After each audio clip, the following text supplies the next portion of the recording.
السلام عليكم ورحمة الله وبركاته. أسعد الله مساءكم وصباحكم جميعا بكل خير. هنستكمل مع بعض أسعار العملات المصرية القديمة.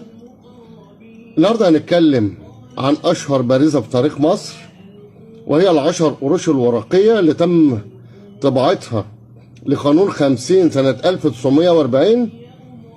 بموجب القانون ده تم طباعة مجموعة من الأوراق النقدية فئة ال10 قروش البارزة وال5 قروش الشلن، وتم تداولهم في الأسواق على مدار سنوات لحد ما تم وقف التعامل بيهم.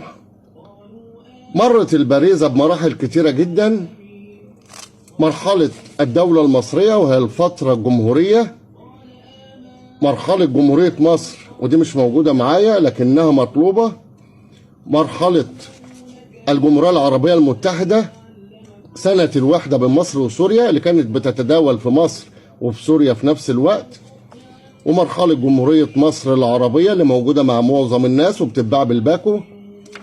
أشهرهم وأنظرهم هي دي الدولة المصرية زي ما حضراتكم شايفين، سعرها بيعمل من 2000 ل 5000 جنيه. الجمهورية العربية المتحدة من 100 ل 150 ل 200 جنيه لو زيرو. جمهورية مصر العربية مش مطلوبة بتتباع بالباكو. وفي جمهورية مصر فقط ودي سعرها بيوصل لحد 3000 جنيه لو بحالة الأنصر. معظم الناس بتبعت الشلن والبارزة ويقول إن هي تم إصدارها سنة 1940.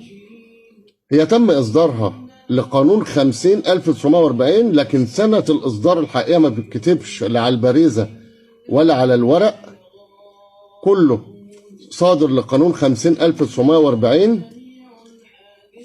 الدولة المصرية هي اللي مطلوبة زي ما قلت لحضراتكم، ودي شكلها، ده الوجه وده الظهر، بيبقى مكتوب عليها 10 قروش في المنتصف اهيت، وهنا الدولة المصرية، وده للعهد الجمهوري، بترمز للعهد الجمهوري زي ما حضراتكم شايفين. أغلى واحدة في البارزة الورق سعرها بيعمل من 2000 ل 5000 جنيه. دور وابحث عن كنوز العملات المصرية القديمة، دور وابحث عن جمهورية مصر فقط، لأن سعرها بيوصل ل 3000 جنيه، من 1000 ل 3000 على حسب حالتها. العملات المصرية القديمة كنز مدفون، ابحث عنه.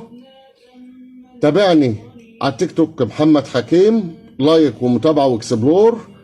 على اليوتيوب قناتنا محمد حكيم بورسعيد، تابع معانا كل جديد.